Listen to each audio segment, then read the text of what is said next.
Hi, welcome to the Reset Room. I'm glad you're here. This space is for anyone whose brain is a little too busy, a little too loud, and maybe a little too mean sometimes. Let me start with this. Have you ever walked away from a conversation and replayed it 100 times? Or found yourself stuck in an endless loop of various questions going on in your head?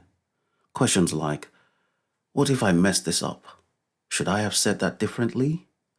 Why can't I just make a decision already? Then, my friend, you're in the right place. Today, we're diving into overthinking. What it really is, how it shows up, and how it might even be serving you more than you think. This isn't about judging yourself. It's about understanding yourself. So let's reflect, reset, and realign together. This is the Reset Room. Okay, so what is overthinking really? Overthinking isn't just thinking too much. It's when your thoughts become a barrier instead of a bridge.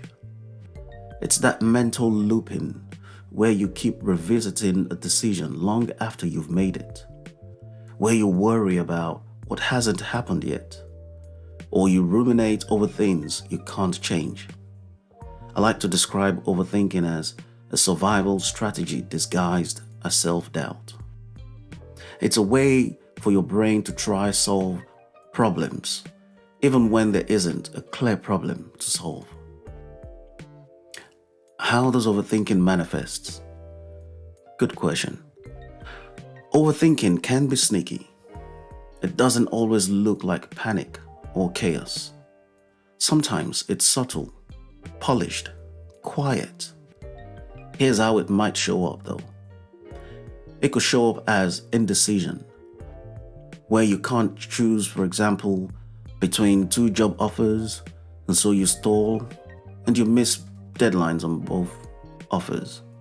It can also show up in the form of what is called analysis paralysis. And this is where you research every possible outcome before making the smallest move. It could also manifest itself, overthinking that is, in the form of replay loops, where you rehearse or relive conversations for hours unending. And finally, it could also manifest or show up in the form of catastrophizing. This is where you turn a small mistake into a life-ruining scenario, but all in your head. See, I remember once I spent close to 45 minutes in the supermarket aisle debating whether to buy organic spinach or the regular one. Not because I cared so much about spinach, but because my brain was already set into this endless loop from overanalyzing everything else that day. And that little decision that I had to make there became the straw that broke the camel's back. So before we go into other aspects of how to tackle overthinking or how it might even be serving us, let's have a quick look at the different types of overthinking. Let's break it down.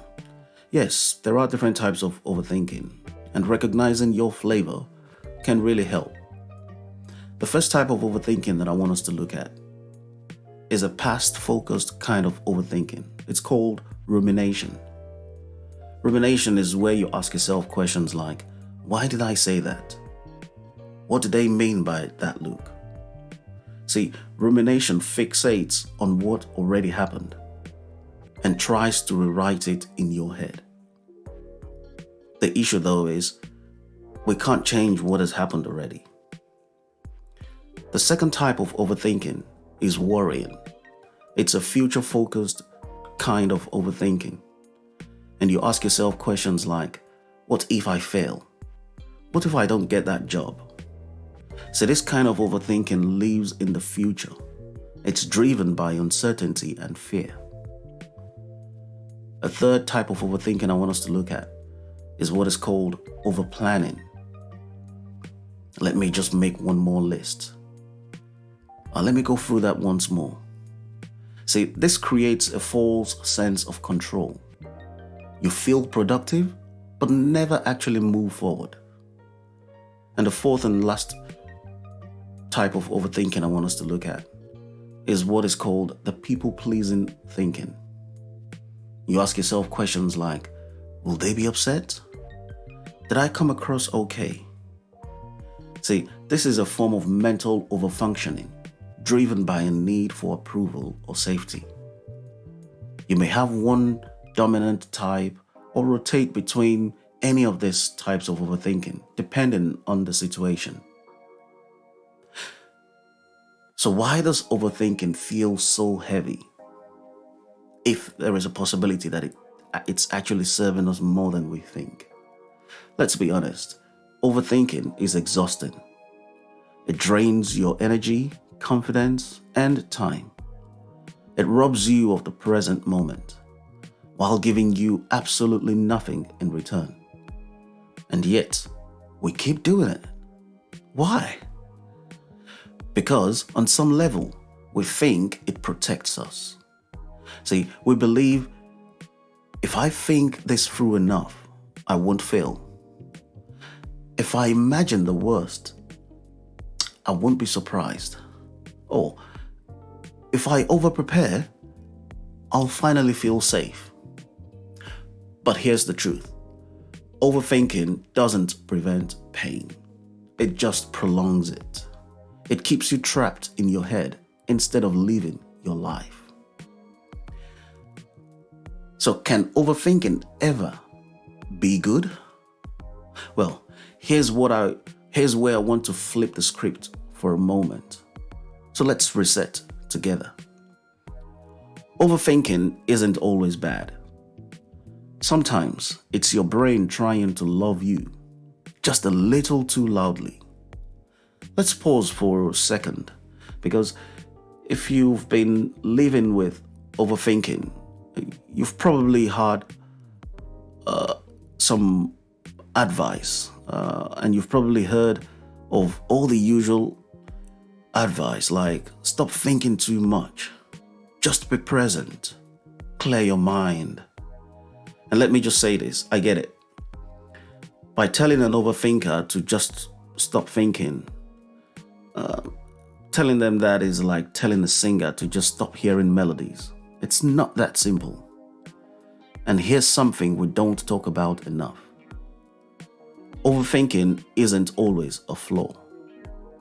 Sometimes it's a superpower that's gone untrained. And let me explain that. 1. Overthinking could be deep processing. And what do I mean by that? See, the truth is, you're not too much. You're probably just processing deeply. Overthinkers are often analytical, introspective, highly imaginative, and deeply empathetic people. You might take longer to make a decision, but that's because you're considering every possible angle. You might replay conversations because you care how others feel. You might worry about outcomes, but that's probably because you want to be responsible and prepared. So, overthinking is the brain's version of high definition. You see more, you feel more, you anticipate more. And in the right environment, that's a gift. It makes you a better planner, a more thoughtful friend, a more emotionally intelligent leader. So, no, your overthinking doesn't mean you're broken. It means your brain is wired for depth. We just need to learn how to manage the volume dial. 2. Overthinking can signal emotional intelligence. Think about it.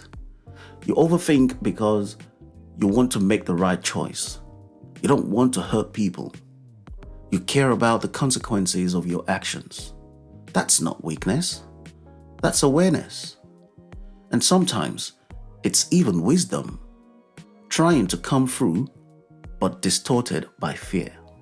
I'll give us an example. See, I once had a client who second-guessed herself constantly in meetings. She thought it was a confidence issue, but when we unpacked it, we found her brain was scanning the emotional temperature of the room all the time. She was picking up on subtle cues, body language shifts, tones of voice changes, and all those things. That wasn't insecurity. That was empathetic intelligence. What looked like hesitation was really high emotional data processing. The issue wasn't her ability. It was her lack of trust in her ability. And so, that's why I say overthinking can signal emotional intelligence. Overthinking can also mean you care about the future. You wouldn't overthink if you didn't care. That alone is powerful. You care about getting things right, protecting your future, creating stability, avoiding regret. That tells me you're trying to build something meaningful, that you want to make intentional choices. See, your overthinking is often your vision trapped behind your fear. You're trying to do your best with the limited information you have. And that impulse to pause, plan, or reflect, that right there is leadership in motion. We just want to make sure your reflection doesn't turn into rumination. That's the line we'll learn to walk. Fourth thing I want us to look at. See, when overthinking becomes productive reflection, let me be clear about that for a quick second. There is a difference between overthinking and critical thinking. The former drains you, that is overthinking. The latter empowers you, that is critical thinking. But they come from the same source. I'll give us an example. Some of the most successful artists, writers, scientists, they all have overthinking tendencies. Why? Because they've trained their brain to channel that thought energy into output, not just internal spirals. So your goal isn't to stop thinking deeply. It's to learn how to, one, break that loop when it's no longer helpful, or turn analysis into aligned action. It's learning how to shift from fear-based thinking to value-based thinking. You don't need to overthink less. You just need to overthink better. Fifth point I want us to look at. You're not broken. You're brilliant and sensitive. Overthinking is often the trait of the sensitive high achiever. You sense deeply, you feel deeply, you anticipate deeply. And that's a beautiful thing until it becomes your prison. Let this be a reminder. You don't have to shut off your brain. You just need to come back into relationship with it as an ally, not as a tyrant. Let's work with your brain, not against it. Overthinking isn't the problem. Thinking without trust is. So here's a little coaching prompt I use myself. I ask myself this question often. Is this thought useful or is it just familiar? You can't stop every thought, that's the truth, right? And that's not even our goal. But you can choose which ones you give your energy to. So imagine your thoughts like people walking past a cafe window. You don't have to invite every one of them in for coffee, right? So now you know, overthinking isn't a flaw. It's a learned response. It has different types, different triggers. And with the right awareness, it can be redirected, not just rejected. In the next episode, we're talking about why you overthink and why it's not your fault. We're going deeper into the emotional roots of it all. If today's episode gave you something to think about, pun intended. Hit like, subscribe, and share it with someone whose brain is doing the most right now. Take a breath. You're not alone in this. This is the Reset Room, and I'm really glad you're here. See you on the next one.